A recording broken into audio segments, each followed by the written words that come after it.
They dragged me through the mud like I wasn't a person anymore, just something heavy and inconvenient that needed moving. My boots caught on the ruts in the street, heels digging uselessly as I tried to slow them, but my uncle's grip never loosened.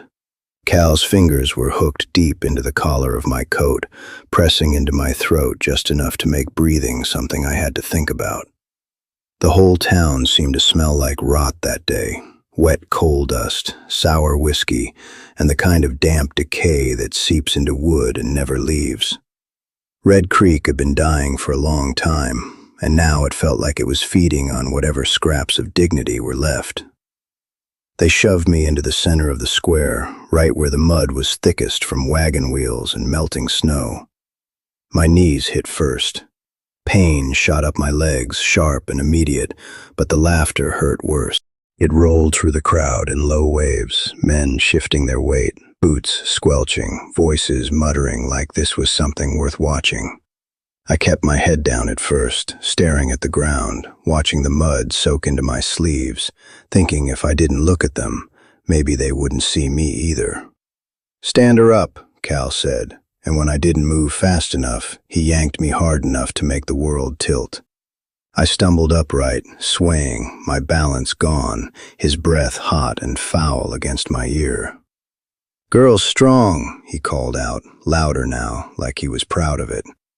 "Works harder than most men. Ain't no trouble if you keep a firm hand." I swallowed whatever came up in my throat and forced my eyes past the crowd, fixing them on a crooked post near the edge of the square. It leaned like it had given up holding itself straight. I focused on that, on the grain of the wood, the way the wind brushed against it, anything but the faces around. I wouldn't give them the satisfaction of seeing fear. Not all of it.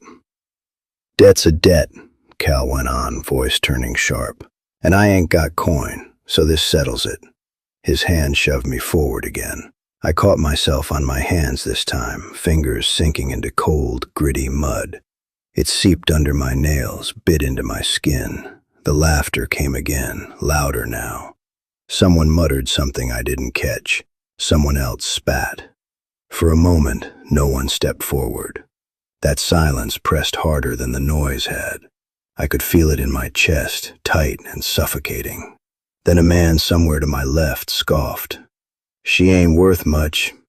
A few men laughed at that. Cal's grip tightened like he wanted to prove something. "Worth more than nothing," he snapped, "and that's what I owe." Not even a number, just not nothing. Something inside me shifted then. Not a clean break, not something I could point to and say there, that's where it happened. Just a quiet cracking like ice under too much. I wondered, not for the first time, what my father would have done if he'd lived. If he would have stopped this. Or if he would have stood in that same crowd, silent like the rest. "Fine," another voice started, stepping closer. No. It wasn't loud. It didn't need to be. The word cut straight through everything, sharp and certain, like it had already decided the outcome before anyone else could argue. The crowd shifted, parting without being told. That's when I saw him. He stood just beyond them, still as a post, but somehow heavier than all of them put together. Snow clung to his boots and the hem of his coat like he'd walked a long way without stopping. He didn't wear a hat despite the cold, and the wind didn't seem to bother him. His face was hard to read, not cruel, not kind, just steady, too steady. He stepped forward slowly, boots pressing into the mud with quiet certainty. "Debt's yours?" he asked. Cal straightened like he'd just remembered he was supposed to be in charge. "That's right." The man reached into his coat. I felt something drop in my stomach, heavy and cold. This was it. Not rescue, just another kind of ownership. Coins landed in Cal's hand with a weight that silenced him. No counting, no argument, just done. Cal blinked once, then grinned wide, greed swallowing everything else. "That'll do," he said quickly. His hand left my collar, just like that. I stayed where I was for a moment on my knees, my hands trembling in the mud. Then I looked up at the man who'd bought me. He was watching me, but not the way the others had. There was no hunger in it, no satisfaction, just a quiet assessment, like I was something he didn't fully understand yet. "Get up," he said. I didn't, not right away. I found my voice, thin but stubborn. "You think I'm going with you?" His expression barely shifted. "Already are." He turned before I could answer, like the matter was finished, like I didn't get a say in it. The crowd began to break apart, their interest fading now that the show was over. I pushed myself to my feet slowly, legs unsteady, heart hammering hard enough to make my chest ache. I could have run, maybe, but there was nowhere left to go that wasn't worse. He didn't look back to see if I followed, didn't slow his steps. He just walked toward the edge of Red Creek, toward the narrow trail that disappeared into the northern woods. I stood there one last second, the cold settling into my bones, the weight of everything pressing down. Then I followed him, because whatever waited out there, it couldn't be worse than being sold like I was nothing. At least, that's what I told myself. And even then, deep down, something whispered that I followed him out of Red Creek with the weight of every step sitting heavy in my chest, like I was walking deeper into something I wouldn't come back from. The town faded behind us quicker than I expected. The noise, the voices, even the stink of it, all swallowed by the quiet of the trees. Snow started to thicken underfoot the further we went, crusted at the top, breaking with a hollow crack each time my boot came down wrong. He didn't slow, not once. His stride stayed steady, measured, like he knew exactly how far he meant to go and didn't intend to waste a step getting there. I tried to keep distance between us at first, not close enough to reach, not far enough to lose sight of him. My fingers stayed curled tight at my sides, half from the cold, half from the tension that wouldn't ease. I watched him the way you watch something dangerous, waiting for the moment it shows its teeth. "Where are we going?" I asked after a while, my voice rough from the cold air. He didn't answer, not even a glance back. The trees closed in tighter as the path narrowed, branches heavy with snow, bending low like they were trying to press us into the earth. The wind shifted too, quieter here, but sharper somehow, slipping through seams in my coat and settling against my skin. My toes had gone numb long before I noticed. My hands weren't far behind. "You bought me," I said again, louder this time. "You planning to say what for?" He stopped, not sudden, just stopped. I nearly walked into him. For a moment, neither of us moved. Then he turned, slow, deliberate, like everything he did. His eyes met mine properly for the first time. They were darker than I expected. Not cold exactly, just distant. Like whatever he was looking at wasn't fully in front of him. "Keep walking," he said. That was it. No explanation, no warning, just those two words.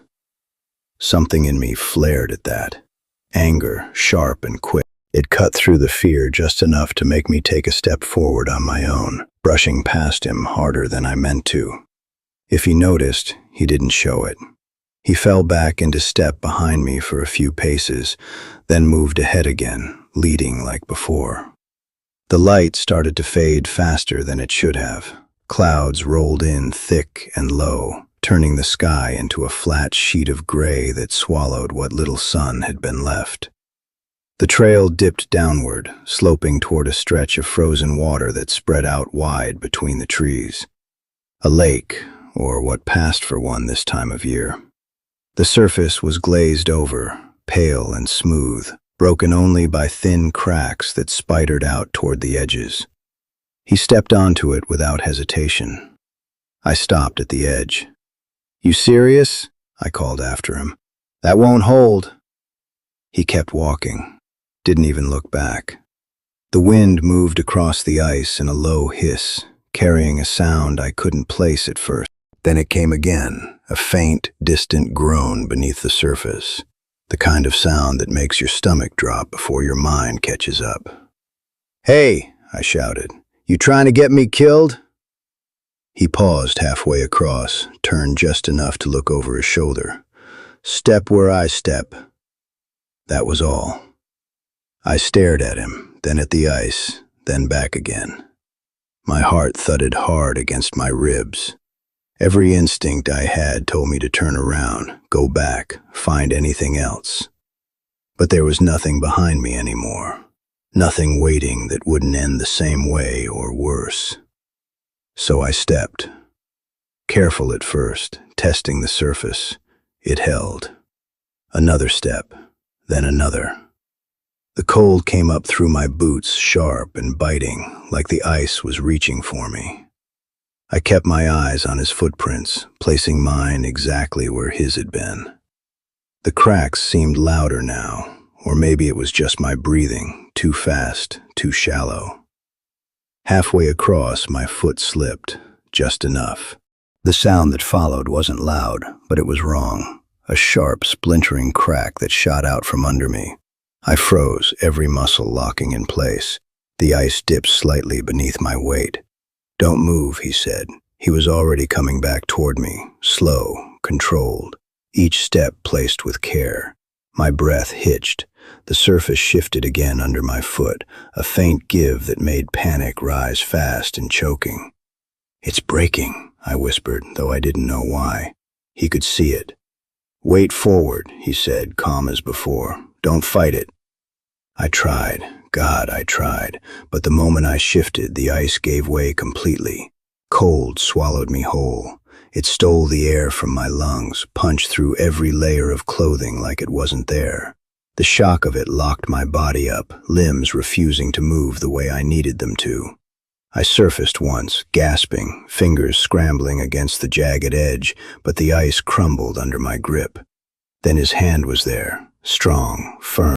He didn't hesitate. He pulled, hard enough to drag me half across the surface, ice cutting through my sleeves, water pouring off me in freezing sheets. I collapsed onto the lake, coughing, shaking so badly I couldn't feel where my body ended and the cold began. For a moment, I just lay there, waiting for whatever came next. But it didn't come. Instead, he shrugged off his coat and dropped it over me without a word. And that confused me more than anything. The cold didn't leave me when we stepped off the ice. It stayed buried deep, locked somewhere under my skin where even the movement of walking couldn't shake it loose. My clothes clung to me, stiffening as the air bit into the water, soaking through them. Each step sent a dull ache up my legs, like my body was slowly remembering how to feel again and resenting it. He didn't speak, not while we crossed the last stretch of trees. Not when the wind picked up, sharper now, carrying fine needles of snow that stung against my face. Not even when I stumbled once, then again, my footing gone from the cold and the exhaustion settling in. The cabin appeared without warning. One moment, it was just trees and shadow. The next, a shape took form between them, low, rough, built from logs darkened by weather and time. Smoke curled faint from a narrow chimney, thin but steady. The door was solid wood, reinforced with iron that had dulled with age. No windows on the sides I could see, just a single one facing the frozen lake, half frosted over. He walked straight to it, pushed it open, and stepped inside without hesitation. I stopped just outside. For a second, I couldn't move. My body trembled uncontrollably now, teeth chattering so hard it hurt. The warmth from inside reached me faintly, just enough to remind me how cold I really was. "Inside," he said. I hesitated. It wasn't logic. It wasn't reason. It was something deeper, something that had learned too quickly what happened when you walked willingly into a closed space with a man who owned you. "I'm fine," I said, though my voice shook badly enough to betray me.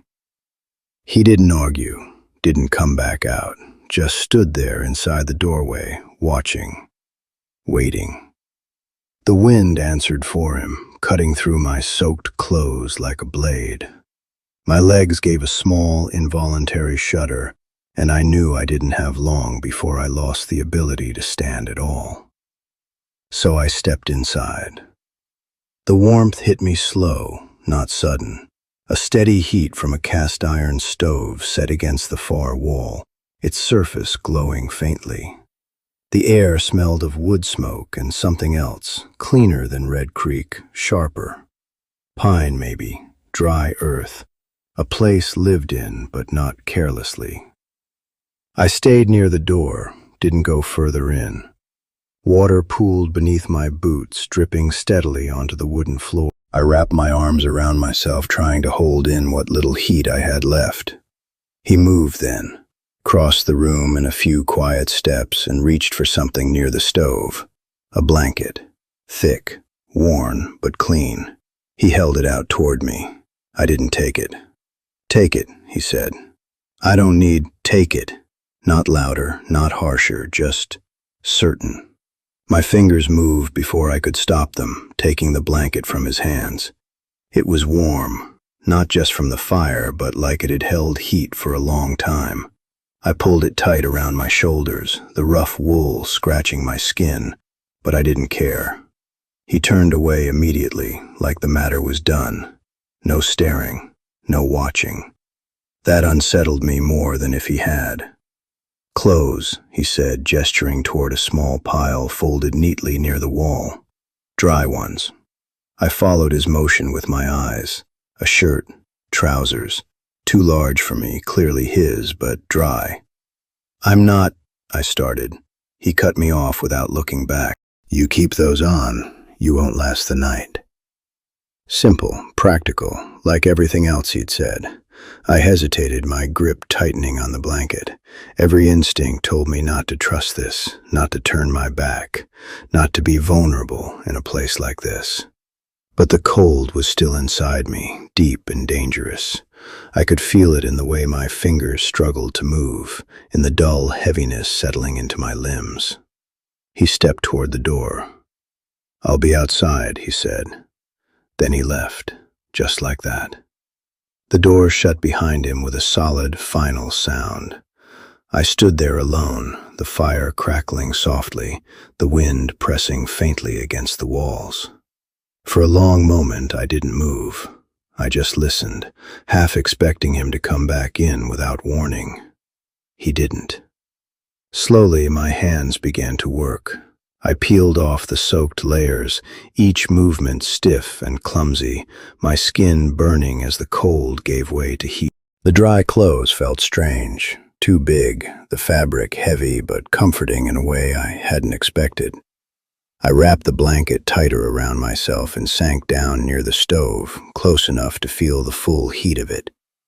My body shook harder then, like it was finally allowed to. Time passed. I didn't know how much. Eventually, the door opened again. He stepped inside, bringing the cold with him in a brief rush before shutting it out once more. His eyes flicked to me, quick, assessing. "You'll live," he said. It wasn't comfort, it wasn't kindness, but it wasn't cruelty either. And for the first time since Red Creek, I didn't know what to make of that, which scared me more than anything else. The storm came in during the night. I heard it before I saw it, wind pressing against the cabin walls in long, low breaths that built into something sharper, more insistent. Snow followed, striking the roof in dry, whispering bursts that thickened until they blurred into a steady, restless sound. The kind that settles in and doesn't leave. I hadn't meant to sleep. One moment I was sitting by the stove, wrapped tight in his blanket, watching the fire shift and settle. The next, I was waking to darkness broken only by the dull orange glow of coals. My neck ached from where I'd slumped against the wall, and for a second, I didn't remember where I was. Then I saw him, across the room, not sleeping. Sitting in a chair near the door, one arm resting on his knee, eyes open, fixed on nothing I could see. A rifle leaned within reach, close enough that he wouldn't need to think to grab it. Watching. Always watching. I pulled the blanket tighter around me, the movement small but enough to draw his attention. His gaze shifted, landing on me without surprise, like he'd known the exact moment I'd wake. "How long was I out?" I asked. "Couple hours." His voice was quiet, rough from disuse more than sleep. The wind hit the cabin again, harder this time. The walls held, but I could feel the force of it in the way the air shifted, in the faint creak of wood under pressure. "That storm staying?" I asked. "For now." I let out a slow breath, watching it fog faintly in the cooler air away from the stove. "So I'm stuck here." It wasn't a question. "No one's going anywhere tonight," he said. Silence settled between us again, but it felt different now. Not empty, just waiting. I studied him more openly this time. The lines in his face weren't from age so much as wear, like something had carved them in slowly over years. His coat was back on, damp at the edges from where the snow had touched it, but he didn't seem to notice. Didn't seem to notice much of anything unless it mattered. "You gonna tell me why?" I asked. His eyes flicked to mine. "Why what?" "Why you bought me." The words sat heavy in the air. He didn't answer right away, just leaned back slightly in the chair, the wood creaking under his weight. His gaze shifted toward the fire, watching it the way I had before, like it gave him something to focus on that wasn't me. "I didn't," he said finally. Something in my chest tightened. "You handed him money." "I settled a debt." "That's the same thing." His jaw shifted slightly, like he was considering whether to argue. Then he shook his head once, small and final. "No." I frowned, pushing myself a little more upright despite the ache still lingering in my body. "Then what was it?" His eyes came back to me, steady now. "You think he'd have let you walk away from that?" I didn't answer, didn't need to. We both knew the truth of it. "He'd have sold you again," Ethan went on, his voice even. "Or worse. Men like him don't stop at one deal." My fingers tightened in the blanket. I knew that too. Still didn't make this better. "So you just decided to take me instead?" I asked. "That's supposed to be an improvement?" Another pause, longer this time. When he spoke again, his voice was lower. "You're not here for that." I let out a short, humorless breath. "Then what am I here for?" He didn't answer, not right away. The wind howled again, rattling something loose outside, a dull thud against the side of the cabin. My heart jumped before I could stop it. His hand shifted slightly closer to the rifle, but he didn't move to grab it, just ready. "I needed to get you out of there," he said at last. "That's not a reason." "It is." I shook my head, frustration rising sharp and fast. "No, it ain't. People don't just do that, not for nothing." His gaze didn't waver. "You're right," he said. The words landed heavier than anything else he'd said. Something flickered through me then, unease, sharper than before. "So what's the reason?" For the first time, something in his expression shifted. Not much, just enough to notice. "Not tonight," he said. I stared at him, anger and something else twisting together in my chest. "You think I'm just going to sit here and you're alive," he cut in, not raising his voice, but stopping mine all the same. "Start there." The words hit harder than they should have. I swallowed, looking away first this time, back toward the stove where the last of the flames had settled into a steady glow. My hands had stopped shaking mostly. The warmth had done its work, but something else had taken its place, something quieter, more dangerous. Because the longer I sat there, the clearer it became. He hadn't touched me, hadn't tried, hadn't even looked at me the way men in Red Creek had. And I didn't know what to do with that. Outside, the storm deepened, sealing us in. And for the first time, I started to wonder if being trapped here with him wasn't the worst thing that could have happened. Morning came without light. The storm hadn't passed. It had settled. Snow pressed thick against the window, turning it into a dull gray blur that let in just enough glow to tell the difference between night and day. The fire had burned low again, leaving the cabin cool in the corners, though the stove still held a steady warmth close in. I woke before he did, or maybe he hadn't slept at all. He was still in that same chair, though his posture had shifted slightly, one hand resting loose near the rifle, eyes half-lidded but not closed, watching, even in rest. It struck me then, sharp and sudden, that he wasn't guarding himself. He was guarding the door, guarding the outside, not me. I pushed that thought away before it could settle. "Storm's worse," I said, my voice quieter than I meant it to be. His eyes opened fully, focusing on me without surprise. "It'll break later." "You sure about that?" A small pause. "No." At least he was honest. I shifted under the blanket, the borrowed clothes still heavy on me, but dry, warm. My own things hung near the stove, stiff from where they'd started to dry, but not ready yet. "You always live like this?" I asked. He frowned slightly. "Like what?" "Alone? Quiet? No one for miles?" His gaze moved briefly toward the window, then back. "Safer that way." "For who?" Another pause. "For everyone." That answer sat wrong. I studied him harder now, the way I had in the square, trying to find the edges of something I could understand. "You said last night there was a reason," I said, "for pulling me out of there." He didn't respond, didn't look away either, just held still. "Someone wanted me gone," I went on, the words forming faster now that I'd started. "That's what you meant, wasn't it?" Something in his expression shifted again, subtle, but there. "You're starting to see it," he said. My stomach tightened. "See what?" He leaned forward slightly, elbows resting on his knees, hands clasped loose but controlled. "Your uncle didn't come up with that on his own." I let out a breath, slow, careful. "Cal's got debts all over that town. That ain't new." "No," Ethan said, "but timing is." I frowned. "Timing of what?" His eyes stayed on mine. "When he decided to sell you." The room felt smaller suddenly, colder despite the stove.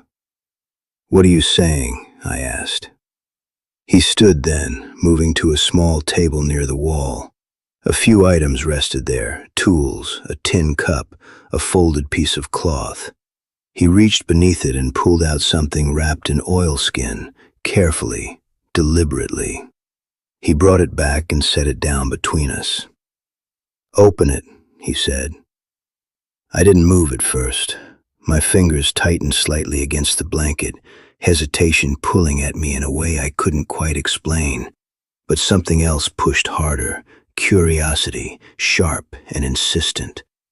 I leaned forward and unwrapped the cloth. Papers, old, worn at the edges but kept dry. I stared at them, not understanding at first. Then my eyes caught on a name. Holt. My last name. My breath hitched. "Where did you get these?" I asked, barely above a whisper. "Your father," he said. That made no sense. "He's dead." Ethan nodded once. "Doesn't mean he didn't leave anything behind."